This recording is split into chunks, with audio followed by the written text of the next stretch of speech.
Bon, donc, effectivement, je vais vous présenter les réflexions transversales qu'on a menées sur les questions d'hybridation et d'adaptation dans les territoires.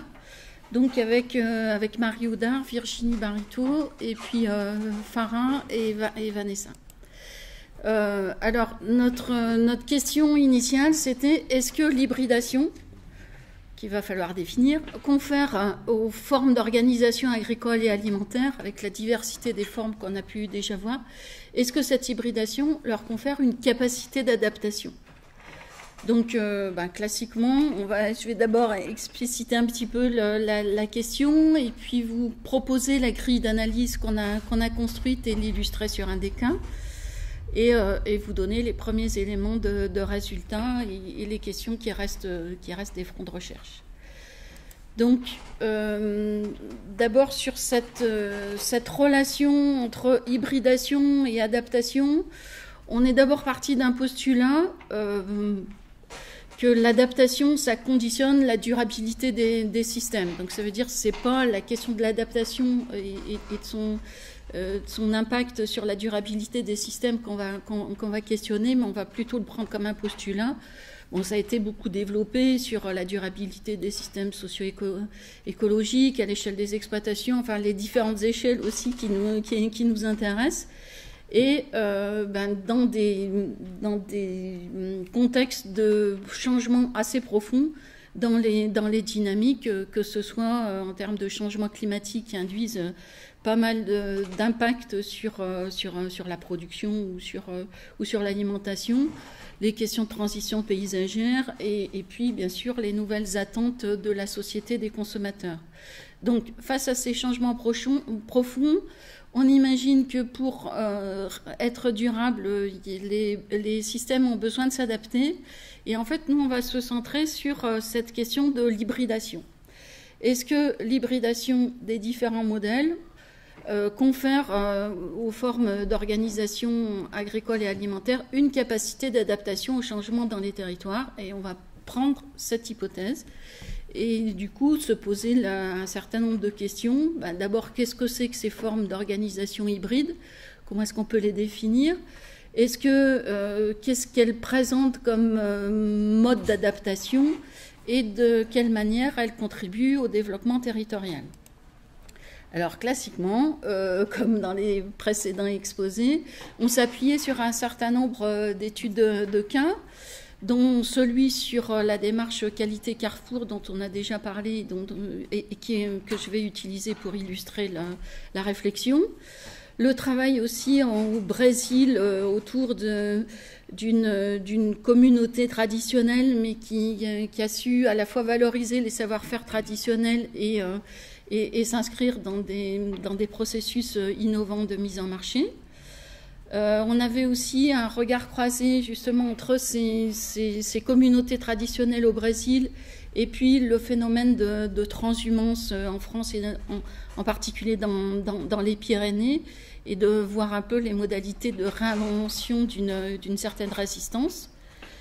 On s'est appuyé sur l'exposé de Roberto Cittadini aussi en Argentine où finalement autour de la mise en place de jardins à l'échelle de villes avec pour l'autosuffisance alimentaire des habitants, en fait, comment ça réinterroge l'agriculture argentine.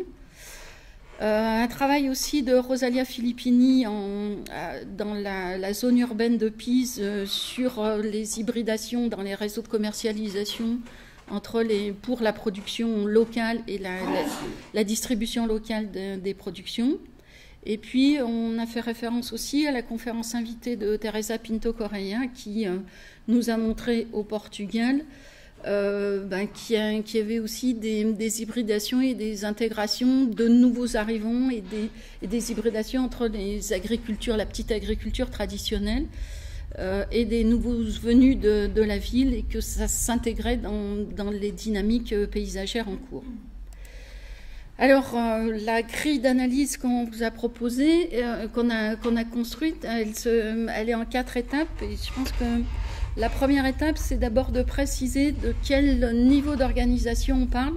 On l'a déjà vu dans les précédents exemples, mais on a une diversité d'acteurs. Ça peut être des producteurs, des agriculteurs, ça peut être des entreprises comme la laiterie dont on parlera, ça peut être la grande distribution, mais ça peut être aussi d'autres acteurs, et on va voir que dans les systèmes alimentaires, il y a apparition d'autres acteurs, bien sûr les consommateurs, mais peut-être aussi des acteurs urbains ou des acteurs des collectivités territoriales, voire des acteurs du conseil.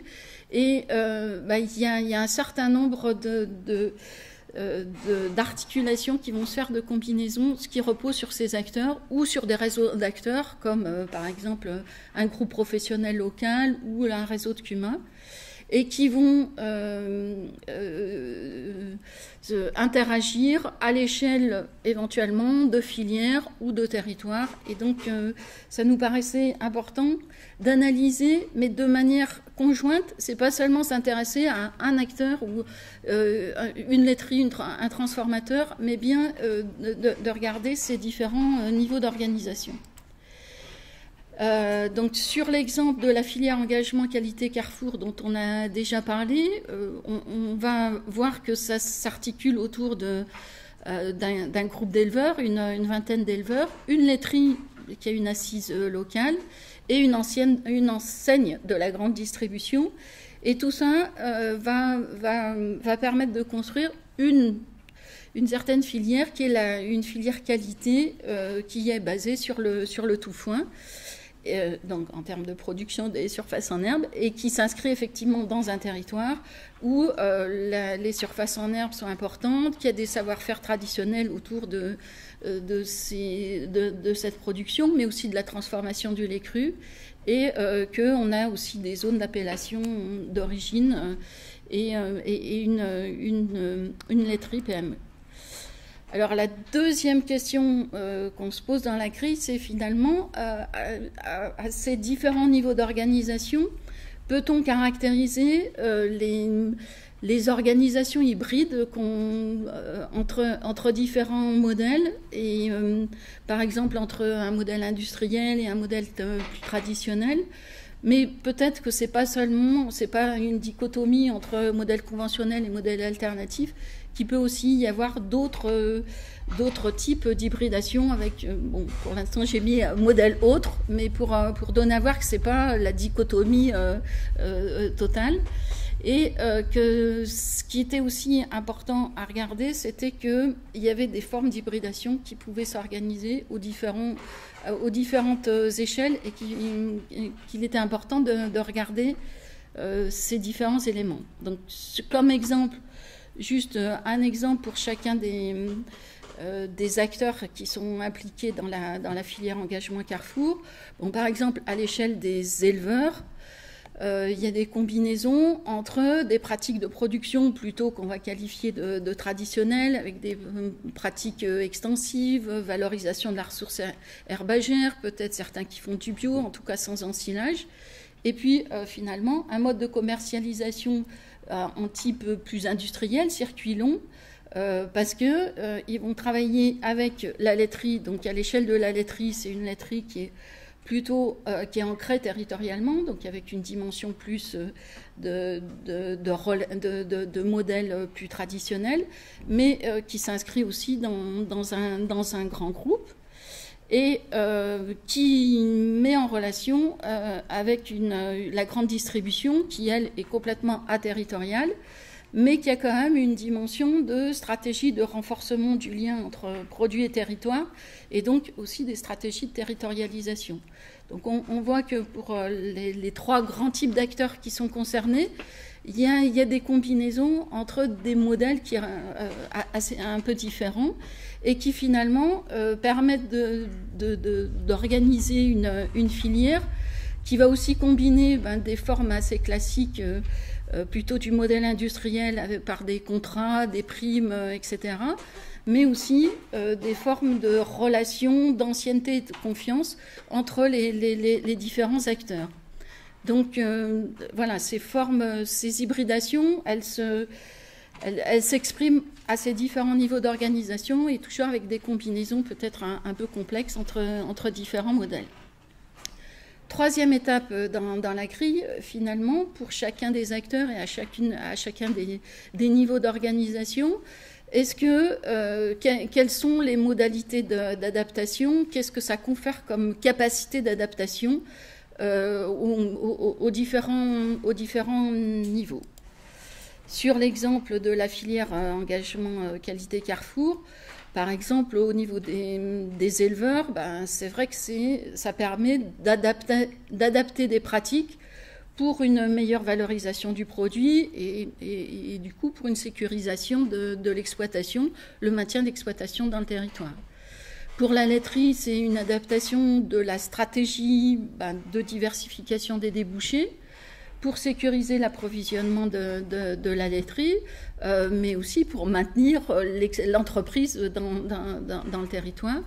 Et pour la grande distribution, c'est peut-être aussi une adaptation de la stratégie qui est peut-être d'un peu plus long cours par rapport à l'évolution de la demande des consommateurs et par rapport à la concurrence vis-à-vis des autres grands distributeurs. Donc on voit aussi qu'on a ces capacités d'adaptation qui s'expriment aux différents niveaux et par rapport aux différents acteurs. Et du coup, la dernière question qu'on se pose, c'est finalement comment cette hybridation, par les capacités d'adaptation que ça leur confère, contribue au développement territorial. Et donc, qui nous importait d'essayer de lister les processus, les produits, les ressources qui étaient générés ou mobilisés dans le territoire et qui permettaient de répondre aux enjeux de développement territorial. Donc on l'a explicité, on va l'expliciter là pour la filière Carrefour, mais par exemple sur le cas au Brésil, on est plutôt sur des questions de développement territorial qui sont liées à la conservation de la forêt, mais aussi du maintien de la communauté. Sur l'exemple de Pise, on est sur l'articulation entre l'agriculture et l'urbain dans des projets agri-urbains. Et au Portugal, la conférence de Teresa Pinto Correia, ça s'inscrivait dans une dynamique ou pas de maintien des paysages qui étaient traditionnels et emblématiques. Donc sur l'exemple de la filière engagement qualité Carrefour, de quelle manière cette filière contribue au développement territorial au travers, on l'a dit, du maintien et de la sécurisation des exploitations et de la laiterie dans le territoire, donc c'est le maintien des activités, mais aussi par exemple le renforcement des pratiques d'élevage qui sont présentées comme favorables à l'environnement. Il y a la dimension de diffusion des savoir-faire et par exemple des connaissances sur le séchage en grange, donc une technique spécifique, par le réseau des éleveurs du Livrado Forez qui développent cette technique, et puis les savoir-faire traditionnels, par exemple, de la laiterie sur la transformation des fromages au lait cru. Donc, au travers des différentes études de cas, et qu'on a un petit peu illustré là sur la filière Carrefour, qualité Carrefour, ce qui nous a semblé ressortir de ces différentes études de cas, c'est que finalement, on pouvait parler de formes d'hybridation si on avait un certain nombre de propriétés qu'on a listées ici. Bon, la première, c'est vraiment la diversité de ces formes d'hybridation. On a vu qu'elles pouvaient se faire à l'échelle des pratiques agricoles ou des pratiques de consommation, à l'échelle des systèmes de production, les modèles économiques, il y a derrière la transformation et la distribution, mais c'est aussi des modes d'organisation entre les différents acteurs, voire des relations, y compris avec des nouveaux acteurs. Et donc, c'est pas deux modèles, toujours le conventionnel et l'alternatif, c'est des combinaisons qui peuvent se faire aux différentes échelles et sur des objets qui sont différents. Ce qu'on a vu aussi, c'est qu'on n'a pas une seule combinaison à une échelle donnée entre deux modèles, mais qu'on pouvait avoir des combinaisons multiples dans les modes de production, de commercialisation, enfin tout au long de la chaîne de production alimentaire, mais aussi dans les interactions avec ces nouveaux acteurs. et donc que ça s'articule à différents niveaux d'organisation, et donc que c'est important aussi de regarder en parallèle ces différents niveaux d'organisation. Un autre point qui nous est apparu assez structurant, c'est qu'on avait toujours une articulation entre des problématiques qui relevaient du local et des problématiques beaucoup plus globales. Bon, par exemple, au Brésil, où on est bien sur la pérennité d'une communauté traditionnelle, mais dans la mesure où elle gère la forêt, qui est un enjeu de protection au niveau global. Et peut-être un autre point aussi qui nous est apparu important, c'est que souvent ces formes d'hybridation, elles reposent sur le caractère hybride d'un des acteurs, d'un des types d'acteurs qui est concerné. Bon, typiquement, dans l'exemple de la filière qualité Carrefour, la laiterie, elle a vraiment ce rôle d'acteur intermédiaire, et elle est déjà elle-même, elle a déjà une certaine hybricité en quelque sorte qui lui permet de jouer ce rôle de mettre en relation des acteurs qui peuvent être assez différents. Donc si on revient sur l'hypothèse initiale que l'hybridation confère aux formes d'organisation une capacité d'adaptation, on a vu que l'hybridation, ça pouvait être un facteur d'adaptation, par exemple justement ce caractère hybride de la laiterie, qui lui confère une capacité de s'adapter à la demande de la grande distribution. Mais l'hybridation, c'est aussi le résultat d'un processus d'adaptation, quand par exemple la grande distribution s'adapte progressivement au changement par rapport à la concurrence ou aux nouvelles demandes, en s'hybridant avec des formes plus traditionnelles. Bon, le fait que c'est aussi le résultat d'un processus d'adaptation, ça renvoie encore à ce qu'on a dit précédemment, l'intérêt de pouvoir suivre ces processus et ces trajectoires d'évolution. Donc, pour finir, les pistes et les fronts de recherche qui nous ont paru importants à poursuivre, c'est finalement, si on revient à la question des modèles et des rapports entre les modèles, est-ce que quand il y a hybridation, on peut dire qu'il y a un nouveau modèle qui apparaît? À partir de quand on peut le dire? Et est-ce qu'une forme hybride, finalement, fait modèle ou pas, et à quelles conditions? Une autre question qu'on peut se poser par rapport justement aux questions de durabilité, c'est est-ce que cette forme hybride, c'est une forme qui est pérenne ou c'est une forme qui est transitoire et qui, du coup, effectivement fait passer et peut-être accompagne ou permet cette transition. Et donc, quelle est la durabilité de ces formes hybrides? Et finalement, est-ce qu'elles sont porteuses de développement durable des territoires? Et on a vu, par exemple, l'importance d'acteurs intermédiaires qui pouvaient aider à transférer un peu ces capacités de développement. Et donc, si on se pose la question de comment on accompagne des processus d'hybridation, sur quel type d'acteurs ça peut se reposer également. Voilà.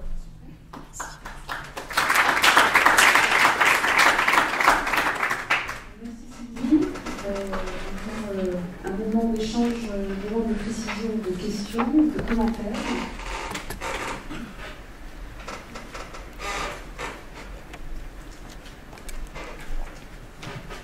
Frédéric Ouellet, merci. Alors moi je suis ravi parce qu'il y a 10 ans on avait commencé à réfléchir à la question de l'hybridation et puis les échos qu'on avait lus, c'était de dire que les hybrides c'est stérile, en référence au modèle agronomique, et je vois qu'on y revient, donc c'est quelque chose à rappeler. À l'époque on s'était intéressé à la question de l'hybridation institutionnelle, c'est-à-dire la manière dont les règles évoluent. Et on s'était intéressé en fait à des situations de crise.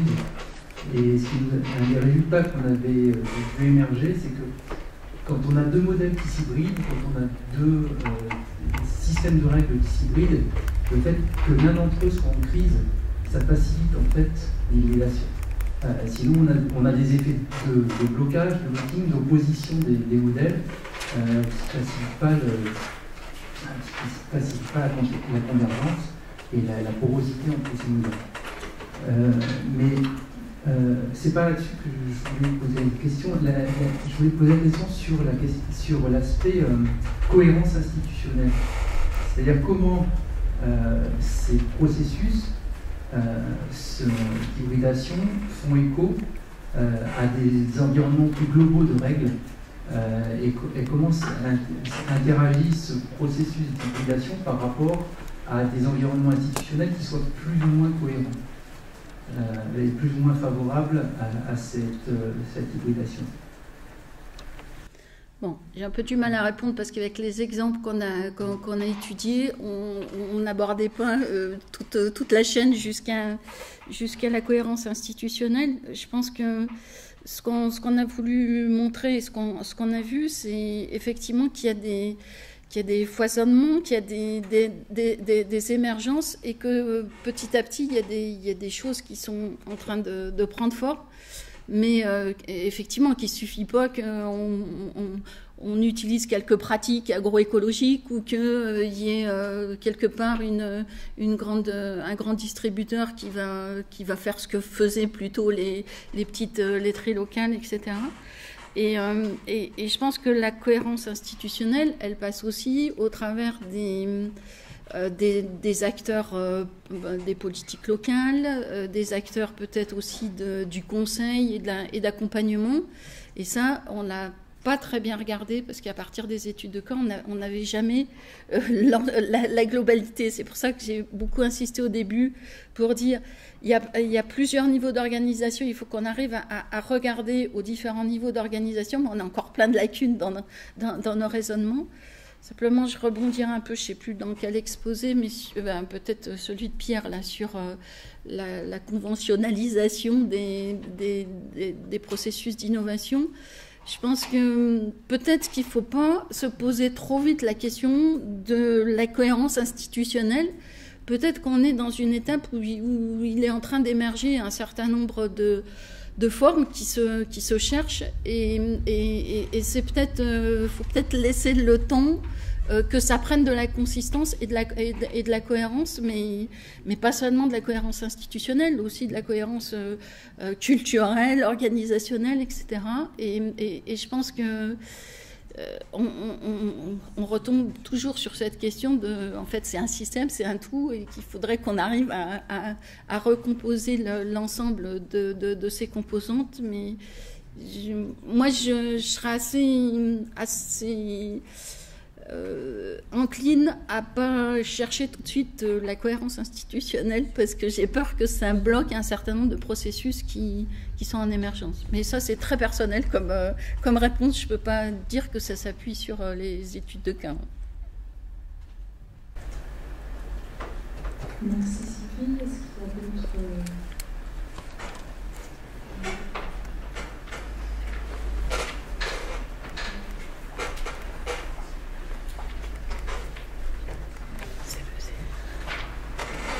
Moi, c'est un peu aussi plaisir qu'on parle d'adaptation, parce que je suis électricien intéressé par l'évolution des parties. L'adaptation, ça fait partie des nouvelles évolutions. Mais justement, par rapport à ça, je m'interrogeais sur l'horizon de cette adaptation, parce que cette adaptation, enfin, il me semblait que dans l'exposé, on avait l'impression qu'on arrivait à un système un peu plus optimum. Mais après, on restait à ce système-là. Donc la question, c'est est-ce qu'il y a une dynamique qui fait progresser vers un horizon donné, ou est-ce que c'est simplement un jeu qui permet, dans un environnement stabilisé, d'arriver à un optimum?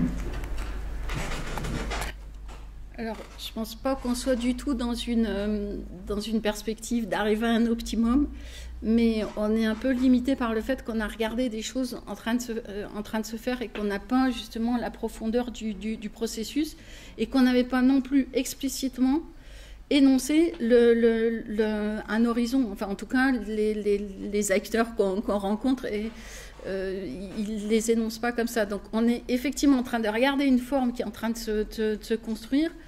Mais il nous manque un peu les cadres et tout ça. Et donc, c'est plus par la comparaison des différents cas et qu'on s'est laissé interpeller. Mais effectivement, on n'est pas non plus à dire que l'hybridation c'est toujours super et ça amène toujours un plus. On a vu qu'il pouvait aussi y avoir des aspects de concurrence ou de conflit à l'intérieur des formes d'hybridation, mais on est effectivement plus en train de regarder un processus en train de se faire, donc on ne peut pas répondre sur ces questions-là. Je ne sais pas si Marie ou Virginie, vous voulez compléter, ou Vanessa. Non.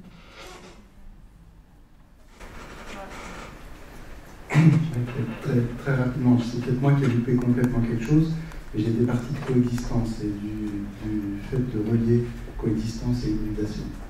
Et est-ce que je me trompe de dire qu'il y a l'hypothèse aval, c'est-à-dire en quoi l'hybridation renforce les capacités d'adaptation, ce qui a été traité? Est-ce qu'on pourrait l'accompagner d'une hypothèse amont qui est la coexistence facilite et le fait de tirer parti de la diversité facilite les formes d'hybridation? C'est ça. Mais je suis pas peut-être que ça y était, j'ai loupé. Je sais pas. En tout cas, nous, on est parti de l'analyse des formes finalement de coprésence. Et effectivement, ce qu'on a vu, c'est que ça pouvait aller depuis la concurrence, le conflit, la concurrence, la coprésence un peu passive, comme on peut dire, et puis des formes de complémentarité, voire même d'intégration. Teresa parlait d'intégration. Et que finalement, il y avait aussi... et que l'hybridation, c'était une des formes de coexistence. Et donc, on s'est plutôt positionné par rapport à ça. Et donc, je ne sais pas si la coprésence facilite des formes d'hybridation. Ça, tout ce qu'on peut dire, c'est que parmi les formes de coprésence, il y en a une qui nous semble intéressante, c'est celle justement où il y a de l'hybridation, et que l'hypothèse, c'était un peu que c'était celle-ci qui avait le plus de capacité d'adaptation. Mais je ne peux pas répondre non plus, une fois de plus, pour aller au bout de la question. Quoi.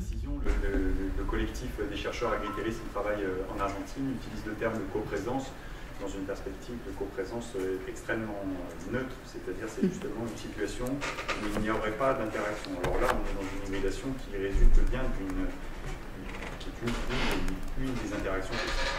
Ça, c'était une nuance de vocabulaire. Oui, j'ai en partie répondu, mais est-ce que sur les formes d'hybridation, finalement, il n'y a pas, dans certains cas, absorption totale par un autre modèle? Tu parlais de la filière Carrefour, filière qualité, tu disais c'est une forme d'hybridation, mais est-ce que ce n'est pas une des formes d'absorption par le modèle dominant de la dernière marge de progrès et de part de marché pour ce type d'entreprise? Et comment les acteurs le vivent? Est-ce qu'ils disent c'est l'hybridation, c'est super, ou est-ce que ça y est, on s'est fait bouffer? Je vous laisse répondre, Virginie et Marie. Oui.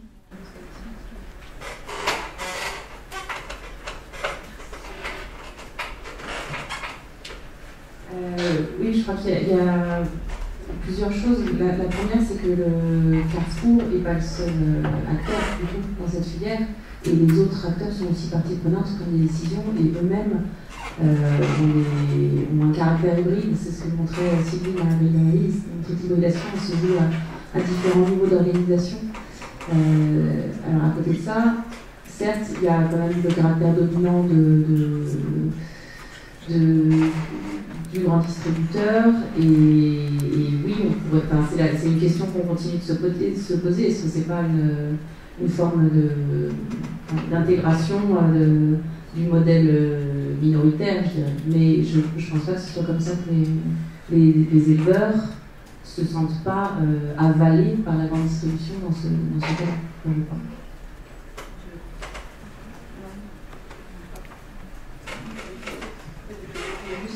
Par rapport aux questions précédentes, sur l'aspect de l'horizon, en tout cas dans le cas spécifique de la filière Carrefour, je ne sais pas si on peut parler d'optimum, mais en tout cas l'horizon, après nous on a étudié le processus de construction de cette filière, Et on est arrivé à la fin en fait, de notre étude, finalement, il y avait saturation de la demande.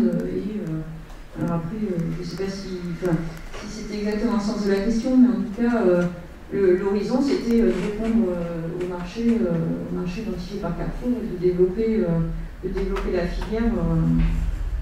Voilà, mais bon, après, je ne sais pas si on peut parler d'optimum.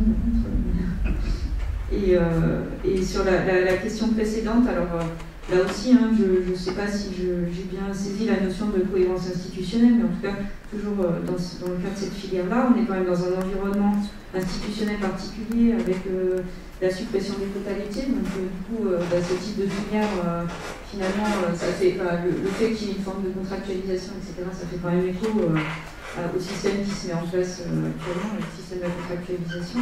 Et puis globalement aussi, dans un contexte d'un environnement où on commence à vouloir valoriser la ressource en herbe, où on commence à vouloir rendre plus stricts les cahiers des charges d'AOP, parce que la filière tout foin, c'est sur 2 fromages AOP. Donc il y a quand même un environnement institutionnel qui fait, ça ne se positionne pas dans n'importe quel. Je ne sais pas si c'était ça. On prend une dernière question de Caroline. Et on finira avec ça, on passera à la session. Oui, c'était plus un complément sur la question d'hybridation. Dans le cadre de ma thèse, j'ai travaillé sur une association de producteurs qui s'est associée à un distributeur Auchan dans la région lyonnaise. Et c'est vrai qu'on pouvait parler d'une forme d'hybridation parce qu'il y avait vraiment une adaptation du système de fonctionnement du distributeur à ce partenariat qui se mettait en place donc, sur un linéaire dédié à l'association de producteurs dans 2 magasins de l'enseigne Auchan.